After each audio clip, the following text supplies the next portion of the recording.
When Paul McCartney first released the 1971 album Wildlife with his new band Wings, fans were far from impressed. After the dramatic breakup of the Beatles, McCartney tried to reinvent himself by forming Wings with his wife Linda and other musicians. He wanted to capture a spontaneous and raw sound, something very different from the Beatles' polished style. Recorded in just 8 days, Wildlife was intended to feel natural and carefree, but for many listeners, it simply sounded incomplete. Critics and fans alike criticized the album, seeing it as a sloppy effort lacking the sophisticated songwriting they expected from McCartney. Songs like Mumbo and Bip Bop were singled out for their apparently trivial lyrics and rough arrangements. Fans who were still dealing with the Beatles' breakup found it hard to accept McCartney's sudden change of artistic direction, especially when his former bandmates were producing more conventionally praised solo work. McCartney's willingness to keep things loose and unpolished on Wildlife baffled audiences used to perfection.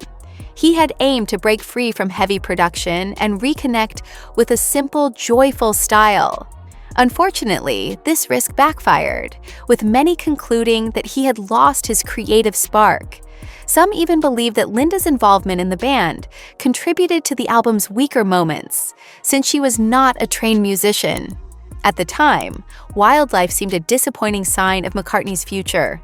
The album's lack of immediate hits and its raw sound turned off critics who were expecting brilliance equal to McCartney's Beatles legacy. However, as years have passed, Wildlife has been reevaluated more kindly.